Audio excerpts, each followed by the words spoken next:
commencing on the commencements. All right, so Yochanan part 18, and I tried to make sure that the count was right. So, but yeah, it's part 18. We'll look at some very interesting connections in the Torah, prophets, and in Brit Hadashah. And what we're going to see is even the small things that we just blow over in the Torah have a greater relevance in Brit Hadashah. So we need to pay attention to even the small details because they're going to show up again. So let's talk to our Elohim, and then we'll take a look at Yochanan. Father, thank you for this opportunity to study your word. We ask tonight that you will open our eyes, open our ears, and open our hearts so we can see, hear, and understand your word. Father, that in this tonight we learn how to look at the small things and the details in our understanding that we have to listen to you and not be distracted by things that are not relevant. We thank you for it to the name of Yahusha. Amen. So, all right, the last study of Yochanan, we asked, whose authority do you depend on? We remember that within that little scenario, there's 5,000 people, and Yahusha says, how do you think we're going to feed these? And Philip looks out and he says, oh, we don't have enough money to feed all these people. And then Andrew speaks up and says, oh, well, we got a little kid here that has some barley loaves and a couple of fish, but that's not enough. So 200 denarii. We considered the letter Resh in that Resh is the letter that represents authority. So whose authority do I depend on when I'm figuring out how to handle a difficult situation? Because Yahusha said, he asked him this, but he already knew what he was going to do. This is the Father already knows the answer to our problem. It's just we have to be willing to ask the Father to let us in on what needs to be done. So whose authority? So we also considered feeding the 5,000. Again, the 5, we remembered the letter He. The first time we see the He is in Chene, that means to behold, to pay attention. And again, the 1,000 takes us back to the Aleph. The Aleph has a gematria of 1, or a numerical value of 1, and 1,000.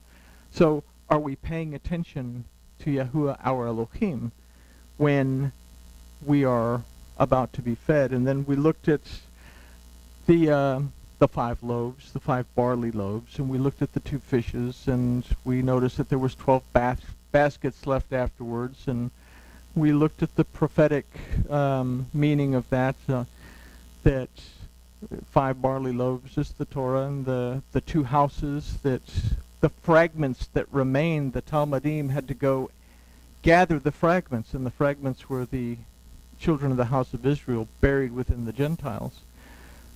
The barley loaves, we asked, why barley? Why not wheat, or why not some other, why barley specifically? We go back and understand, well, the Abib is what we find, the barley, that's what we're looking for in the harvest. And that, so it represents for us the cornerstone for everything else to take place, that Yahusha was the Word, and that the Torah, through the Torah, everything would be put back together. So, we found a personal statement concerning our ability to find nourishment for our souls and be gathered back into the house of Yahuwah under his rule. So a question to ask ourselves is, what did I perceive in the feeding of the 5,000? If we're still in the habit of trying to use the Torah and the prophets like a crystal ball, we miss the instruction for life that these contain. This study will pose a new question. Whose words do I listen to and apply in my life? And this question will be addressed in verses 14 and 15 of chapter 6, which of the Bazor of Yochanan. I was really ambitious because I had like 12 verses that we were going to go through, and then when verse 14 took several pages, I figured, well, maybe just 14 and 15, but since they come to a stopping point and they make a very good point, it was a good place to stop. So verse 14, then those men, when they had seen the sign that Yahusha did, said, this is of truth that prophet that should come into the world. So if we know the Torah, we're going to be asking ourselves, who is that prophet? And we'll talk about that prophet more specifically in just a second, but this verse tells us that the men considered Yahusha to be that prophet because of the sign that Yahusha did. This is their truth. Consider first the difference between the two definitions of the word Nabi. And Nabi is the word that we use to, we've translated it as prophet. But this word refers to a human messenger of Elohim, one who brings the word in the instruction of Yahuwah their Elohim, and teaches people to apply it to their lives. So when we look at the prophet Jonah and the prophet Hosea and all these guys, these were messengers of Yahuwah who were going to the people and bringing a message from Elohim so that these people would make teshuvah. A prophet is someone, well, I'm getting ahead of myself. So this word, however, has been used by its other meaning, which is prophet, and this word has been degraded to mean someone who foretells the future and what will happen according to a certain interpretation of the word of Yahuwah. So we have a lot of people who call themselves prophets, and we have a lot of literature on the bookshelves that tell us all kinds of prophecies and all kinds of stuff. So the first question is, how do I view what Yahusha said? The distraction. By irrelevant or literal interpretations, those men, when they had seen the sign that Yahusha did, said, this is of truth that prophet. We must be willing to listen to and apply the teaching and not get hung up on the external stuff, because when this stuff becomes our truth, our relationship with Yahuwah Elohim weakens. Why did they follow him? Because they saw the stuff that he had done. Did they actually listen to anything that Yahusha had talked about? And that's an important concept for us to understand, because even today we have, especially in the Christian world, we have a whole bunch of doctrines that are based on what Paul has to say that would be contradicted if we actually brought up what Yahusha had said. So we're all hung up on this, well, he did all these miracles, and then he saved us all at the cross, so to speak. But we don't pay any attention to what it was that he had to say, because if we listen to what he said, then it would take us back to the Torah, and we would understand a lot more as to why Yahusha was here and why certain things happened that happened. So, but anyway, so when we get hung up with the external stuff, our relationship with Yahuwah Elohim weakens. We've considered many changes that we have to undergo in our transformation to be the completed Adam thus far in our study of Yochanan. So here we must consider that we must be able to clearly understand the deeper meaning of the word of Yahuwah and not allow ourselves to become distracted by irrelevant dogma. So let's take a moment to consider that prophet. If we're unfamiliar with the Torah, clues like this will simply be ignored. Okay? So first we consider Devarim, or Deuteronomy 12:32 through 13:5. And if you do your studies out of the Torahs that you got here, the Hebrew English ones, it's going to be 13:1 through 6. So one, and this is on that 13:1 through 6, because there's no 12:32 in the Torah. So, all this word which I command you, that you shall observe to do, you shall not add to it nor diminish from it. So we simply look at that, oh, well, the Torah says what it says, I can't add anything to it, and I can't take away from it, but it happens all the time. We have all kinds of doctrines that go contrary to it. We have all kinds of rabbinical decrees that go contrary to it. So we have to understand what the Torah says before we can really know what the Torah is saying to it. So Moses is telling the children of Israel that they are to observe what he has commanded them. So if we take into account that what Moses has commanded them to observe is the Torah of Yahuwah, then we can consider that learning to live by and apply what the Torah says is more important than the second part of that verse that says, "You shall not add to it nor diminish from it." So what the Torah says is more important than our dogma, our doctrines, our traditions, our halacha. If the Torah says this, then that is what we need to invest our time in investigating. So the word for shall not, however, used in this verse is lo, which illustrates for us that this is a choice as to whether to shamar, which means to guard, preserve, or observe the Torah, or whether we twist it up to make it say what we want it to say, or add to it foreign influences that, as we're going to see in verse 3, we must not do. So we can go and purchase any Bible from the bookstore or the store. We thumb through it, we're going to find all kinds of influences that shouldn't be there, just in the names themselves that are used throughout the Torah. So now verse 2 says, "If there arise in the midst of you a prophet or a dreamer of dreams, and he give you a sign or a wonder," verse 3, "and the sign or the wonder come to pass of which he spoke to you, saying, Let us go after other deities which you have not known, and let us serve them. So Yahusha said that it is a wicked generation that seeks a sign." So what is this person doing? What is this prophet doing? If he shows you a sign and you get distracted by the sign and you follow after him, Yahusha said that an evil and adulterous generation seeks a sign. What were the men who decided to follow Yahusha basing the desire to follow Yahusha on? They had seen the signs that he had done. So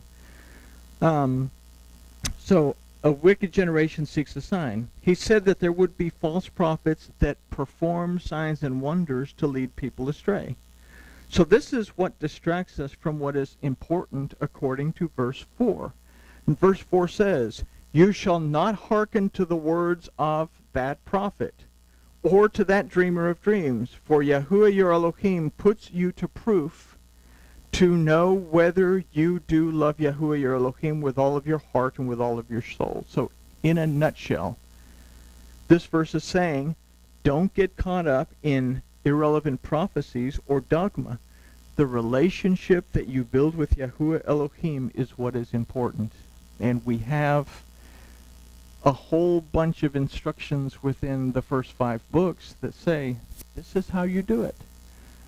We have 10 commandments that, if we see them in the right way, that will help us not only to love our Elohim, love ourselves, and love our neighbor as ourselves, but they'll keep us from being greedy and falling into the things that lead us away from our Elohim. So, verse 5, "After Yahuwah your Elohim shall you walk, and him shall you reverence, and his commandments shall you keep, and to his voice shall you hearken, and him shall you serve, and to him shall you cleave."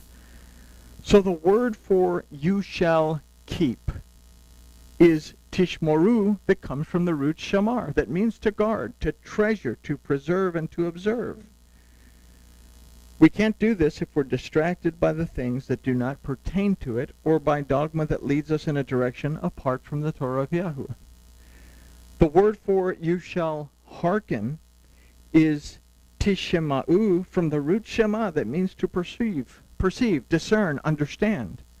So we become aware of the voice of Yahuwah when we become aware of his instruction. Again, irrelevant prophecies and dogma close our ears to hear his voice. Oh, look, there's a blank page.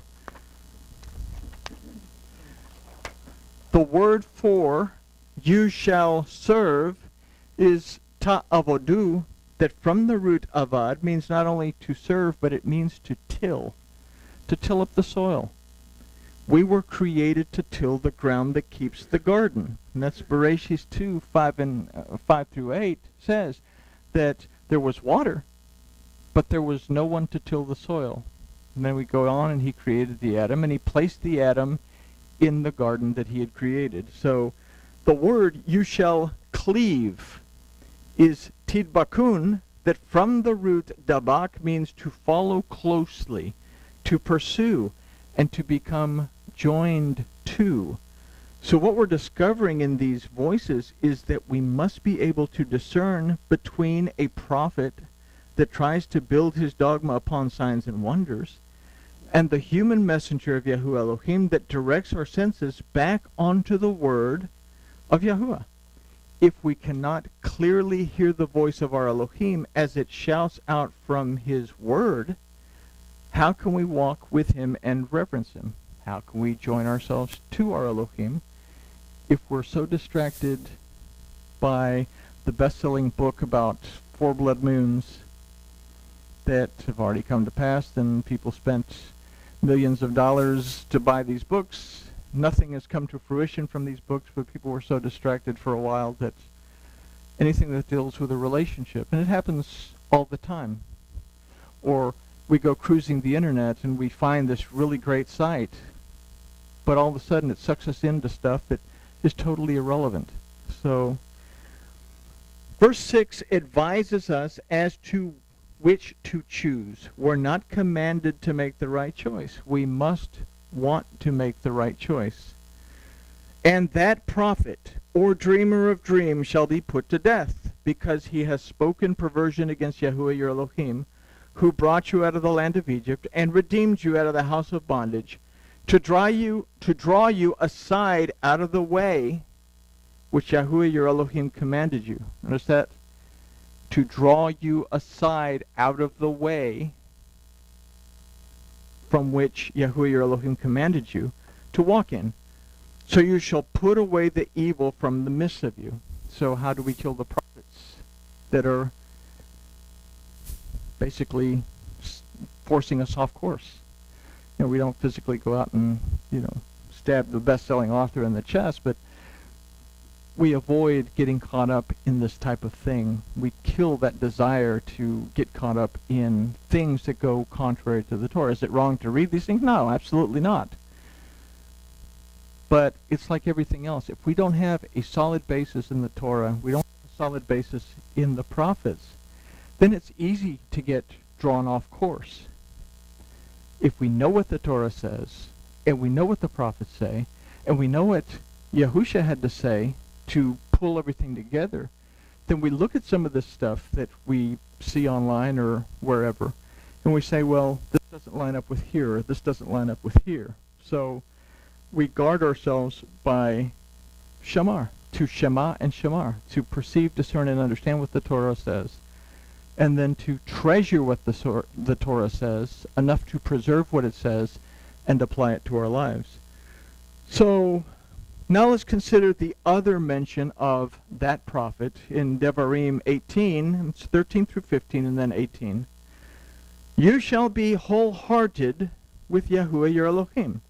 So the right type of Nabi will lead us in the direction of completeness. The wrong one will lead us away from completeness. For these nations that you are to dispossess, hearken not to soothsayers and to diviners, but as for you, Yahuwah your Elohim has not required you to do so.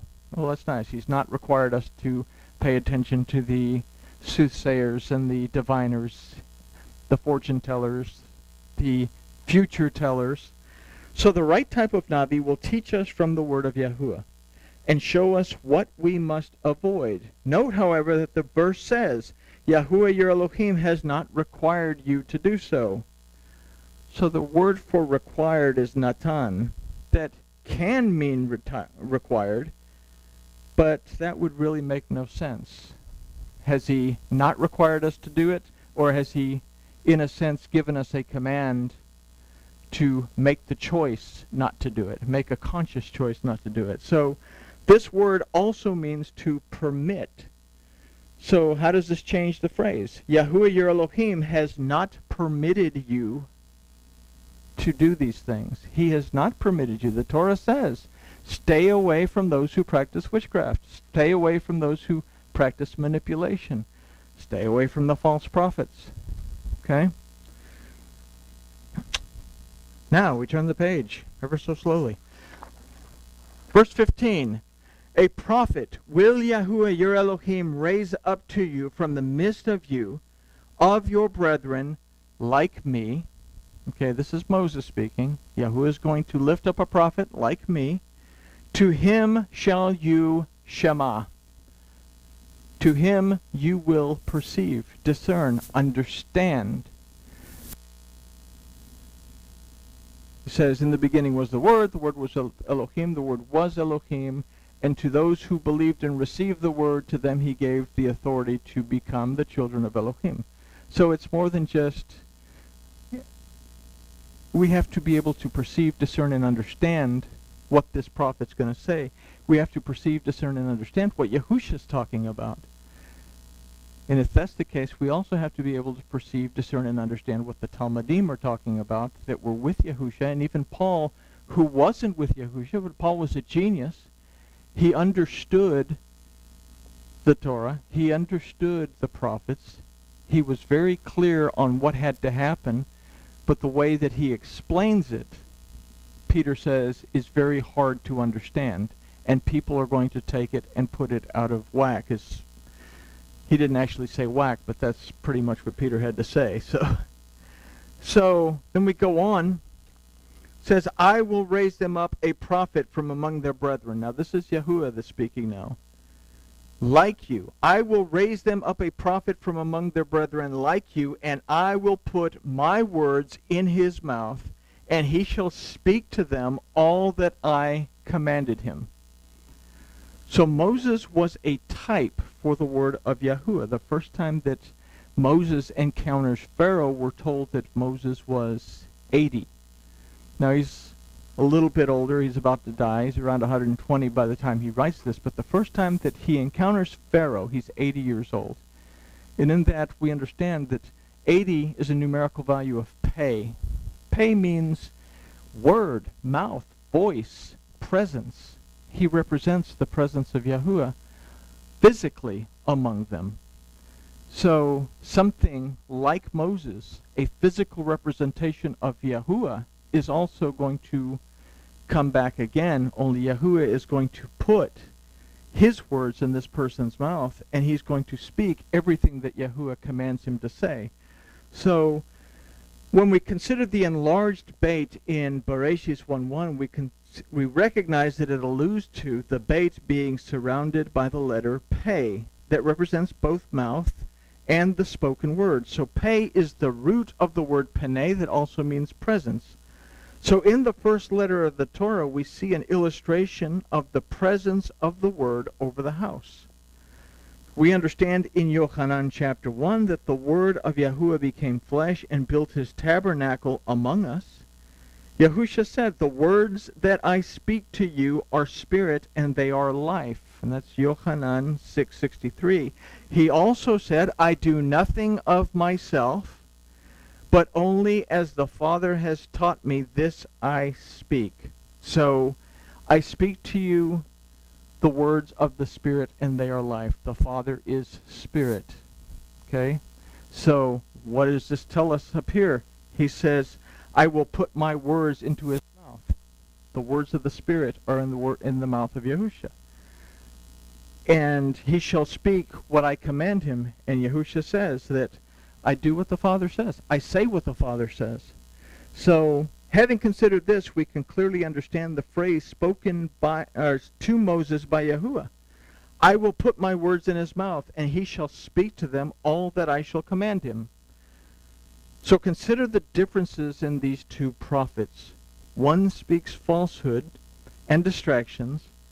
The other one speaks the word of Yahuwah. Today we have prophets who speak distractions and the word of Yahuwah is distorted more and more in every generation. You go back to the 40s, things that happen today, things that are said today, things that are allowed today, would never have been allowed back in the 40s. Okay?